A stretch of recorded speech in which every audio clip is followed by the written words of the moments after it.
let us start. In the last class, we discussed Kingdom Finchai. Let me just give you a quick recall over here. We started with the five kingdom system of classification that was proposed by Robert Whittaker. I hope you can recall those five kingdoms were Monera, Protista, Finchai, Plante, and Animalia. And out of those five, we have successfully discussed three kingdoms. So now it's time to discuss the fourth kingdom, and that is a very, very big kingdom. That is Kingdom Plante. So, as the name suggests, Plante hai, so all the plants would be incorporated into this kingdom. But now I hope जब मैं आपको इस chapter का introduction दे रही थी तब मैंने आपको बताया था when we were talking about the characters that could be used for classification, तब मैंने आपको बताया था कि जब हम प्लांट्स और एनिमल्स की बात करते हैं तो वो इतनी बड़ी किंगडम्स हैं, उसमें इतने सारे ऑर्गेनिजम्स हैं कि हम उनको एक साथ नहीं पढ़ सकते. साथ ही साथ उनके अंदर इतनी सारी varieties हैं that we are not able to study them at once. So what would we do is we would divide them into smaller groups.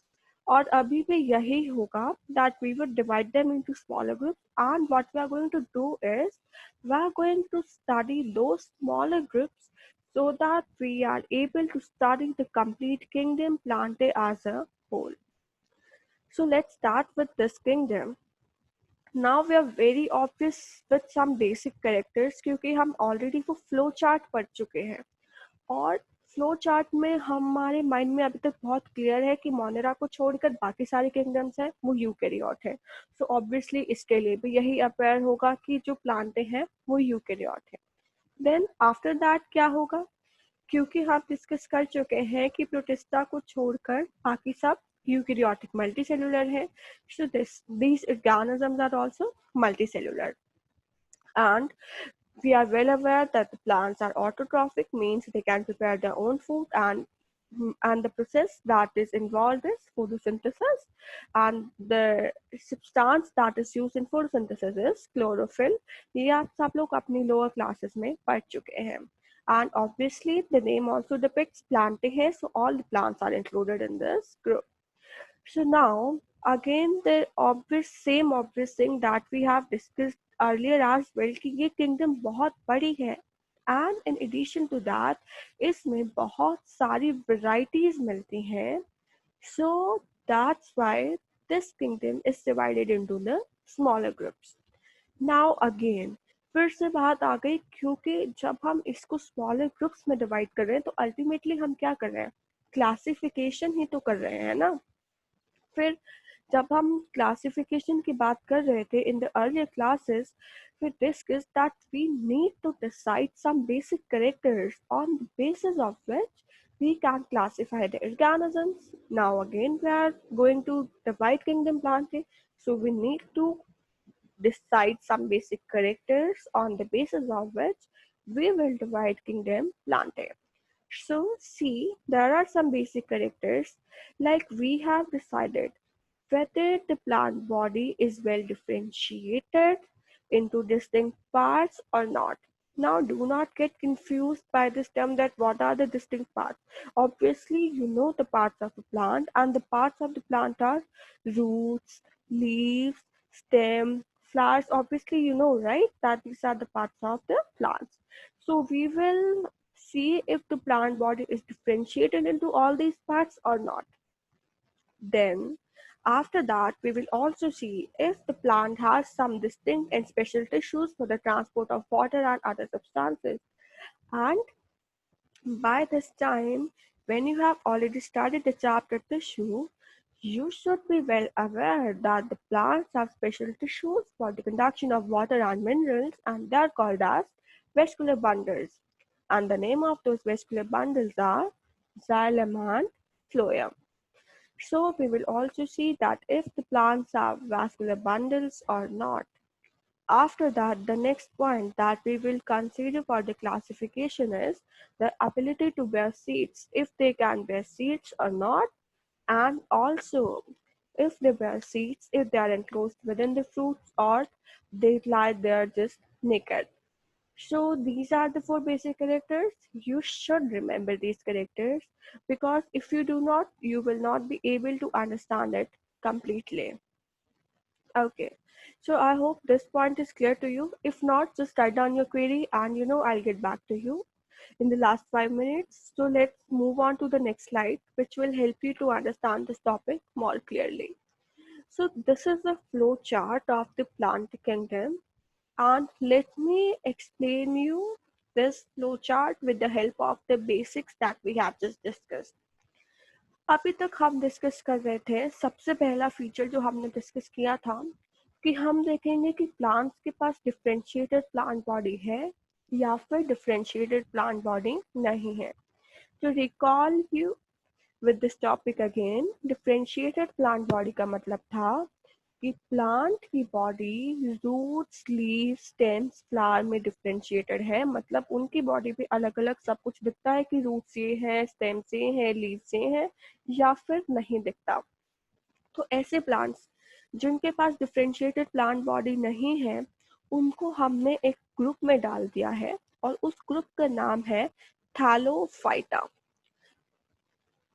इसको याद रखना, इसको अभी आगे डिटेल में डिस्कस करेंगे. ये जो थैलो वर्ड आया है ना, थैलस से आया है. थैलस का मतलब होता है बैग लाइक या फिर सैक लाइक स्ट्रक्चर. सैक क्या होता है? सैक होता है बोरी जैसा स्ट्रक्चर, जिसको आप बोलते हो ना कि साक है, साक रेस सब लोग अपनी जब जूनियर थे तब करते थे. तो क्या होता था, उसके कोई स्पेसिफिक स्ट्रक्चर नहीं है, ना ही उसमें कुछ ऐसे स्पेसिफिक ऑर्गन्स हैं, है ना. तो उसमें जो भी अंदर डालोगे वैसे ही शेप हो जाएगी. तो ये वाले जो प्लांट्स हैं, इनकी ना तो कोई हमें अलग से लीव्स दिखाई देती है, ना कोई स्पेसिफिक रूट लाइक स्ट्रक्चर या स्टेम दिखाई देता है. तो एक साक लाइक स्ट्रक्चर है और उसके लिए हमारी जो साइंटिफिक टर्म है वो थैलस है. तो वहां से आ गया थैलोफाइटा. अब एक ग्रुप ही ऐसा है जिसके पास डिफरेंशिएटेड प्लांट बॉडी नहीं है. बाकी हमारे जो ग्रुप्स हैं उनके पास डिफरेंशिएटेड प्लांट बॉडी है. डिफरेंशिएटेड प्लांट बॉडी होने का मतलब आगे रूट्स और लीव सब कुछ अलग से सिग्निफाई है. लेकिन अब हमने जब उन ग्रुप्स को ध्यान से देखा तो हमें पता चला कि उनमें भी बहुत सारी वैरायटीज है. उनमें क्या वैरायटीज है? That some plants have specialised vascular tissue. Again, vascular tissue means xylem and phloem that are meant for the transportation of water and food to different parts of the plant. But कुछ plants ऐसे थे जिनके पास specialized vascular tissue था ही नहीं. तो ऐसे plants जिनके पास differentiated plant body तो है, लेकिन स्पेशलाइज्ड वैस्कुलर टिश्यू नहीं है, मतलब जाइलम और फ्लोएम नहीं है, तो उनको हम क्या बोल देंगे? ब्रायोफाइटा बोल देंगे. तो दो ग्रुप्स अभी तक डिस्कस हो गए कि ये ब्रायोफाइटा हो गए और ये थैलोफाइटा हो गए, पहले जो डिस्कस किया था. फिर हमने देखा कि अब जो प्लांट्स हैं, वेल डिफरेंशिएटेड प्लांट बॉडी भी है और वैस्कुलर टिश्यू भी है. लेकिन अब जिनके पास वैस्कुलर टिश्यू है, अब उनमें भी बहुत सारी वैरायटीज है. वैरायटीज ये है कि कुछ तो है जो सीड्स प्रोड्यूस नहीं करते और कुछ है जो सीड्स प्रोड्यूस करते हैं. अब ये जो टर्म है फानेरोगैम्स, इसको हम बाद में डिस्कस करेंगे. I have incorporated that into the latest slides. अच्छा, फिर ऐसे ग्रुप, ऐसे प्लांट का ग्रुप जिनके पास वैस्कुलर टिश्यू भी है और वेल डिफरेंशिएटेड प्लांट बॉडी भी है, लेकिन सीड्स प्रोड्यूस नहीं कर सकते, उनको एक ग्रुप में नाम दे दिया टेरिडोफाइटा. नाउ आई होप जब हम आगे इन ग्रुप्स को डिटेल में डिस्कस करेंगे, at that point you will be able to define those characters. फिर हमने देखा, अच्छा अब कुछ प्लांट्स हैं जो डिफरेंशिएटेड भी हैं, वैस्कुलर भी हैं और सीड्स भी प्रोड्यूस करते हैं. लेकिन फिर देखा तो उनमें फिर से इतनी सारी वैरायटीज थी कि मतलब कुछ तो प्लांट्स ऐसे थे जो नेकेड सीड्स प्रोड्यूस करते थे और कुछ प्लांट्स ऐसे थे जिनमें फ्रूट्स के अंदर सीड्स प्रोड्यूस होते थे. तो ऐसे प्लांट्स जो नेकेड सीड्स प्रोड्यूस करते थे, मतलब जिनके सीड्स कवर्ड नहीं होते, उन प्लांट्स को एक ग्रुप में डाला जिम्नोस्पर्म्स. जिम्नो का मतलब होता है नेकेड, स्पर्म्स का मतलब होता है सीड्स. तो ऐसे प्लांट्स को डाल दिया जिम्नोस्पर्म्स में. एंड एक ऐसा ग्रुप जिसमें सीड्स कवर्ड होते थे किसके अंदर? फ्रूट के अंदर. जो आप फ्रूट्स खाते हो सीड्स अंदर से निकलते हैं ना, So that are all example of angiosperms. Angio का मतलब होता है covered, sperm का मतलब होता है seeds. So this is a basic overview of the plant kingdom. तो अगर अब आपसे कोई पूछे कि एंजियोस्पर्म का मतलब अगर आपको फीचर्स बताने हो तो आप बताओगे they bear seeds inside fruits, they have vascular tissue, and also they have a well differentiated plant body. तो अगर अब आपको ये फ्लो चार्ट भी याद रह जाए तो अगर आपको बेसिक करेक्टर्स आते हैं तो you will be able to write those basic characters at least सिर्फ और सिर्फ इस फ्लो चार्ट के बेसिस पे. That's why flow chart are always helpful to you. वो आपको कुछ बेसिक कॉन्सेप्ट समझने में हमेशा हेल्प करते हैं. So I hope it's clear to you. If not just write down your queries. हम डिस्कस कर लेंगे बाद में. Okay. So after that, I'm moving towards the very first group, that is Thallophyta. Let me quickly again move back to the slide. So now what we are going to do is we are going to do these groups and discuss these groups in detail. Like we are going to discuss Thallophyta, we are going to discuss Bryophyta, we are going to discuss Teratophyta, we are going to discuss Gymnosperms, and we are going to discuss Angiosperms. अब अगर आपसे कोई पूछे और just try to remember this flowchart. This flowchart is also in your NCERT as well. Just open that flowchart, and when I'm going to discuss those groups, just with the help of flowchart, try to recall these facts very fast so that you will be able to do it by yourself. Okay. So we are going to discuss Thallophyta first. Again, thallus का मतलब होता है bag like, sac like, and phyta term plants के लिए use होती है. तो ऐसे प्लांट्स जिनकी सैक लाइक बॉडी है, बैग लाइक बॉडी है, मतलब कोई वेल डिफाइंड शेप या कोई वेल डिफाइंड स्ट्रक्चर नहीं है. So obviously the plants that do not have the well differentiated body, they fall into this group. And now comes the most important point. They are commonly called as algae. अब आप जो मुझसे पूछ रहे थे ना, आपको याद है आई टोल्ड यू कि मोनेरा में भी ब्लू ग्रीन एल्गे आते हैं, but at that time I also told you कि वो एल्गे नाम इसलिए आ गया था because that able to photosynthesise. वो फोटोसिंथेसिस कर सकते हैं, दैट्स व्हाई उनको एल्गे नाम दे दिया गया था. और वो नाम इसलिए दिया था क्योंकि पहले जब हमारी क्लासिफिकेशन सिस्टम इतनी इम्प्रूव नहीं थी, जब हमारी क्लासिफिकेशन इतनी एफिशिएंट नहीं थी, हमें नहीं पता था कि वो मोनेटा के अंडर फॉल होते हैं. हमें लगता था कि वो एल्गे का पार्ट है. That's why they were given the name algae. And when we improved our classification system, when we improved our understanding of the organisms, we shifted them to the Monera. तो अब आपको पता चल गया होगा कि स्पेसिफिक एल्गी कौन है. अब आपको बहुत क्लियर होगा कि एल्गी में हम ऐसे ऑर्गेनिज्म को डालते हैं, सेल वॉल भी है, फोटोसिंथेसिस भी कर सकते हैं, थैलोफाइटा है, मतलब प्लांट वाले जो करेक्टर्स हैं वो सारे के सारे इसमें आएंगे. अब देखो कितना बड़ा डिफरेंस आ जाता ब्लू ग्रीन एल्गे और इन एल्गी में. हमने ब्लू ग्रीन एल्गे को कहाँ डाला हुआ है, मोनेरा में डाला हुआ है. और कितना ज्यादा बड़ा डिफरेंस, क्योंकि मोनेरा तो प्रोकैरियोट्स हैं और यूनिसेलुलर है. And now we are talking about eukaryotes and multicellular. So I hope now you can deduce the difference, the major difference that lies in between over here. तो इनको हम specifically कहते हैं algae. अच्छा, और जो ये ऑर्गेनिजम्स होते हैं जो थैलोफाइटा के अंडर कवर होते हैं, ये प्रीडोमिनेटली एक्वाटिक होते हैं. एक्वाटिक का मतलब वाटर में रहते हैं. Water can be fresh water और इट कैन बी मराइन और you simply call it as sea water. लेकिन यूजुअली ये मॉइस्ट एनवायरनमेंट में मिलते हैं, वाटर के आसपास वाले एनवायरनमेंट में मिलते हैं. But most importantly, you need to remember the examples. I know the examples might be confusing क्योंकि पहली बार पढ़ रहे हो, अजीब अजीब से नाम लग सकते हैं. But anyways, just try to remember 2 or 3 examples and that would be sufficient. Just try to remember Spirogyra, it's an easy example. Cladophora is also an easy example. Eulothrix, Ulva, and Cara, out of these 5, you can just remember 2 or 3, and that would be good for you. And if you can remember all, obviously nothing better than that. Okay, so I hope Thallophyta is clear to you. Now let's just look at the figure of Thallophyta.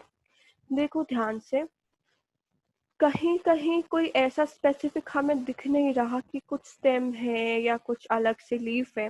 ये जो कारा है माना इस पे थोड़ा थोड़ा दिख रहा है but still not well differentiated, कि कहीं रूट्स दिख रही हैं या कहीं लीफ दिखाई दे रही हैं। सो एक अनडिफरेंशिएटेड सी बॉडी है। That's why they all fall under the category of Thallophyta.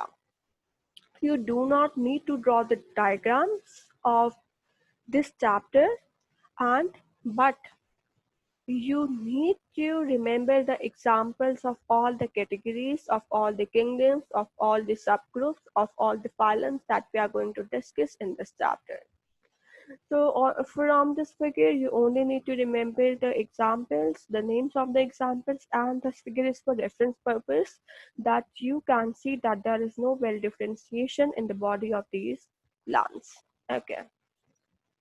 Moving towards the next group, that is Bryophyta. Bryophyta के लिए सबसे इम्पोर्टेंट क्वेश्चन जो है वो ये है कि bryophyta are commonly called as amphibians of the plant kingdom. अब यहाँ से क्वेश्चन आता है और जो यूजुअल क्वेश्चन वो ये आता है that why are they called as amphibians of the plant kingdom, and even if I ask you this question, the answer would be कि amphibians तो वो organisms होते हैं जो land पे भी रहते हैं और जो water पे भी रहते हैं। तो obviously bryophyta भी ऐसे plants होंगे जो land पे भी रहते हैं and water पे भी रहते हैं। So pretty simple, you have solved it out. But one more important thing that you may miss out over here is, जब हम ब्रायोफाइटा की बात करते हैं, obviously you are very clear and you are very correct at your point कि क्योंकि amphibians है so they would be living on water and they would be living in land as well. But whenever you are asked this question, the most important thing that you need to mention over here is that bryophytes can survive on land as well as in water, but for reproduction they need water, and that is essential. Without water, they cannot reproduce. So kindly mention this line without any fail. Whenever you are asked about the question, that give reason about this line that they are called as amphibians of plant kingdom.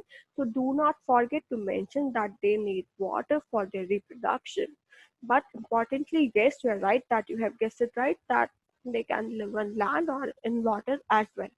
So now I hope you all can just see that flowchart in your NCRTs that we discussed a few minutes ago. We place the bryophyta into that category in which the plant body is differentiated but do not have vestibular bundles, right? So now the second point is very obvious, that is the plant body is differentiated into stem and leaf-like structures. तो आपके NCERT में सिर्फ ये यही 3 और 4 points दिए हुए हैं। So I hope now that it would be very easy and obvious to you कि अब आप अपने आप इनको डिफाइन कर सकते हैं। एंड ऑब्वियसली अब फ्लो चार्ट से ही आपको क्लियर हो गया है कि हम फ्लो चार्ट ऑलरेडी डिस्कस कर चुके हैं कि इनके पास कोई स्पेशलाइज्ड टिश्यू नहीं है for the conduction of water and other substances, and in these 3 lines you have covered bryophyta as per your NCERT. Isn't that easy? I hope now it would look very easy to you because, and but only if you have understood that flowchart that we discussed. At the next step, you need to remember the examples of Bryophyta, mosses, and Margantia. Moss is a category in which Funaria is example of an organism. अब देखो जरा ध्यान से figure 7.6 में कहीं कहीं तो leaf like stem like structures है और कहीं कहीं नहीं है। अब जैसे आप डिक्सिया का एग्जांपल देखोगे तो आपको लगेगा कि इसमें तो कुछ दिख ही नहीं रहा लीफ लाइक स्ट्रक्चर, बट ये पूरा का पूरा प्लांट का स्ट्रक्चर नहीं है। नीचे रूट्स लाइक स्ट्रक्चर्स होते हैं जो आपको इसमें हम नहीं शो कर सकते because that is just an overview of this organism, but usually कुछ well differentiated structures होते हैं, like see the example of Funaria. You can see some stem-like structures, some leaf-like structures. So I hope now it's easy for you. Bryophyta, that's enough for Bryophyta, that you just need to remember these 3 or 4 lines and you can easily deduce them from the flow chart. Okay. Now let's move towards the next category, that is Pteridophyta. Now I hope then again from the flow chart अब आप pteridophyta को बता सकते हो कि पहली बात तो वेल डिफरेंशिएटेड बॉडी है सॉरी वेल डिफरेंशिएटेड बॉडी का मतलब क्या है कि बॉडी डिवाइडेड है into roots stems and leaves में but after that the main important thing जो इनको ब्रायोफाइटा से अलग करती है that is specialised tissue for the conduction of water and minerals. Okay, I missed the T over here in the spelling of tissue. So there's a specialized tissue for the conduction of water and minerals. यही तो main thing थी ना जो इनको bryophyte से अलग करी थी जाइलम था और फ्लोएम था जाइलम वाटर की कंडक्शन के लिए और फ्लोएम फूड की कंडक्शन के लिए और एग्जांपल्स अगेन देखो अब ग्रुप्स में क्या आ रहा है आपको सिर्फ 2 या 3 ही मेजर स्पेसिफिक पॉइंट्स हैं जो लर्न करने हैं उसके बाद और ये जो 2 या 3 मेजर स्पेसिफिक पॉइंट्स हैं ये भी आप लर्न कर सकते हो अपने फ्लो चार्ट से इजीली डिड्यूस कर सकते हो examples are marsilea ferns and horsetails examples ही मेजर आपको याद रखते हैं let's look at the figure 7.7 that is given roots भी अलग से दिखाई दे रही हैं स्टेम भी क्लियर है लीव्स भी क्लियर है now you would be just curious about the term जो आपको इसमें दिख रही है कि स्पोरोकार्प क्या होता है स्पोरोकार्प एक एक्चुअली स्पेशलाइज्ड बॉडी होती है मल्टी सेलुलर स्ट्रक्चर है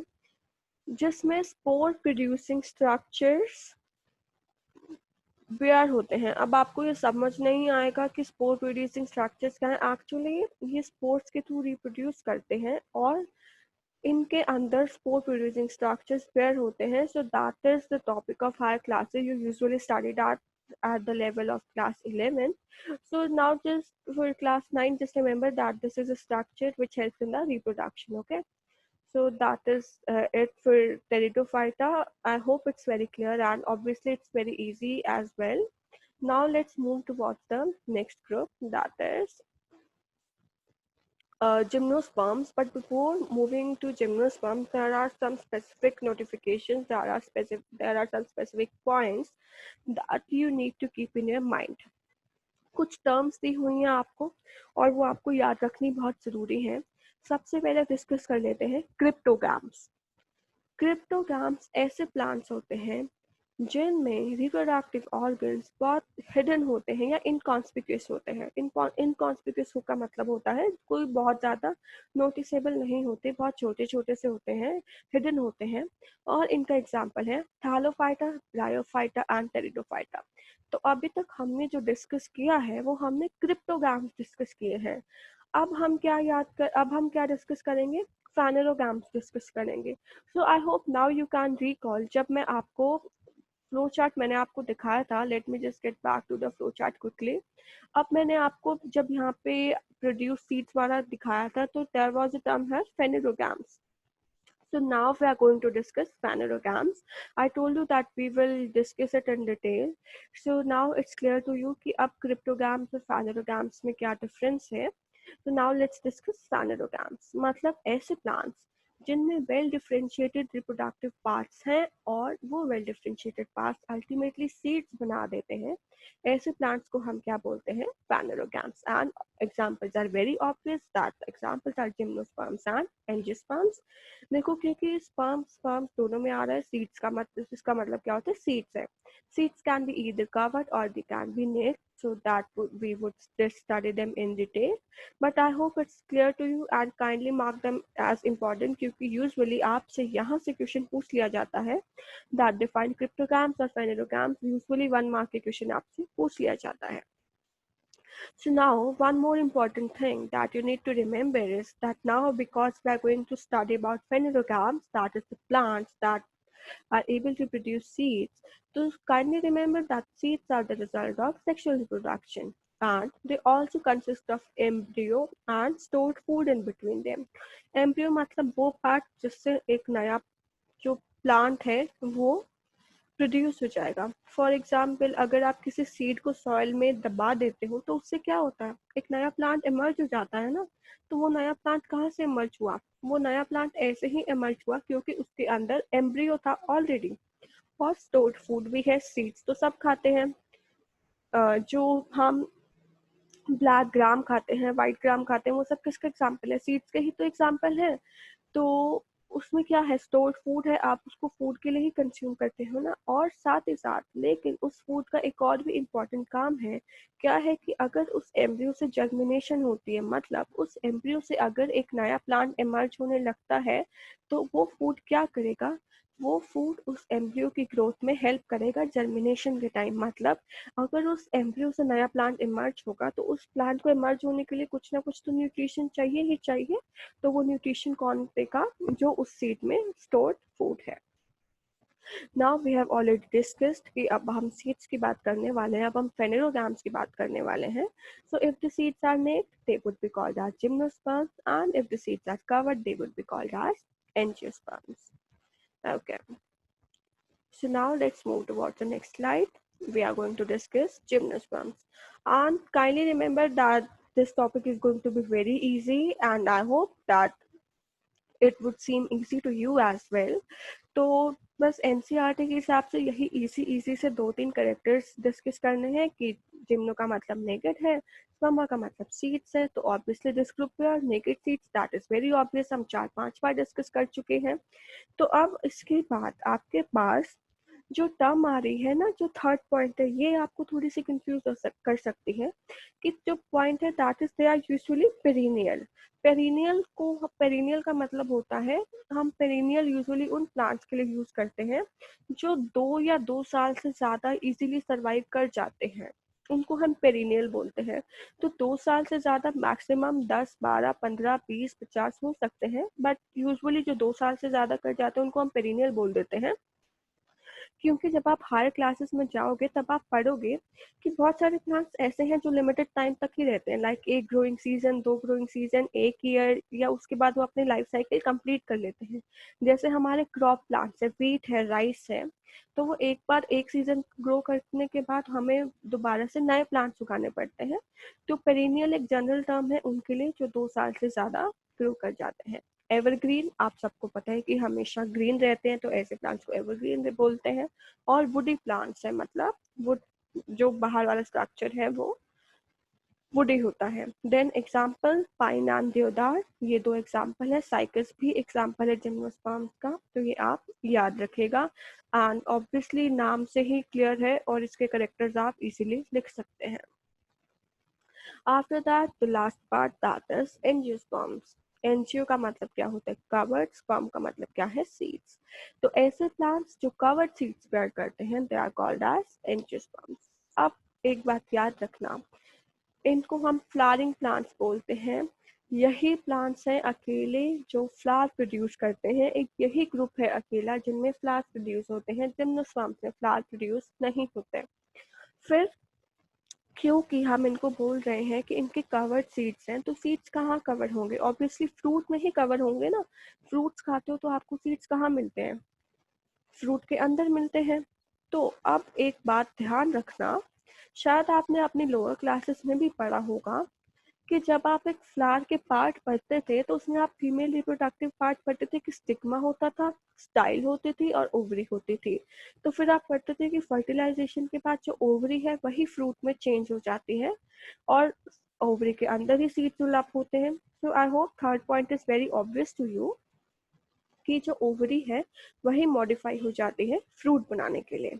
अच्छा, अब एक और इम्पॉर्टेंट बात कि जो प्लांट एम्ब्रियोज होते हैं ना सीड्स के अंदर, उनमें स्ट्रक्चर्स होते हैं जिसको हम बोलते हैं कॉटिलेडन। अब आप सब लोगों ने एक चना तो देखा ही होगा, चना तो सबने खाया होगा। चने के दाने को अगर हम तोड़ने की कोशिश करें तो वो 2 पार्ट्स में स्प्लिट हो जाता है ना। तो वो जो 2 पार्ट्स में एग्जैक्टली स्प्लिट हो जाता है उनको हम कॉटिलेडन बोलते हैं। वो उस प्लांट के पास स्पेशल स्ट्रक्चर्स हैं जिनको कॉटिलेडन बोलेंगे। अगर कोई ऐसा सीड है जिसमें एक ही कॉटिलेडन है, वो हम बोलेंगे मोनोकॉट। मोनो का मतलब सिंगल होता है, वन होता है, कॉट का मतलब कॉटिलेडन। तो जिनके पास एक कॉटिलेडन है दे आर मोनोकॉट्स। एग्जाम्पल है व्हीट, राइस एंड कॉर्न। लेकिन ऐसे प्लांट्स जिनके पास 2 कॉटिलेडन है, डाई का मतलब होता है 2, कॉट का मतलब होता है कॉटिलेडन, जिनके पास 2 कॉटिलेडन है they are dicot. Example gram and kidney beans. चना देख लेना अभी क्लास के बाद, उसको स्प्लिट करके देखना, 2 पार्ट्स में टूट जाता है, that's why it is a dicot. इसके बाद जो लास्ट लाइन है that is the most important line, कि कोटिलेडन्स को हम क्या बोलते हैं, सीड लीव्स बोल देते हैं। एंड यूजुअली यहीं से क्वेश्चन पूछा जाता है, mark it as important. Seed leaves इसलिए बोल देते हैं क्योंकि बहुत सारे केसेस में लीव्स कैसे होती हैं, ग्रीन होती है ना, ग्रीन जितने भी आप यूजुअली देखोगे ग्रीन होती हैं और फोटोसिंथेसाइज कर सकती हैं। तो बहुत सारे केसेस में कभी कभार क्या होता है कि वो कॉटिलेडन्स इमर्ज कर जाते हैं, ग्रीन हो जाते हैं जब हमारा सीड जर्मिनेट होने लगता है ना। जर्मिनेट होने लगने का मतलब क्या है कि जब उससे नया एम्ब्रियो उगने लगता है, मतलब उससे नया प्लांट ग्रो करने लगता है, तो वो ग्रीन हो जाते हैं और फोटोसिंथेसिस कर सकते हैं। तो इसलिए उनको सीड लीव्स बोलते हैं, और इसको वेरी वेरी इंपॉर्टेंट मार्क कर लीजिए।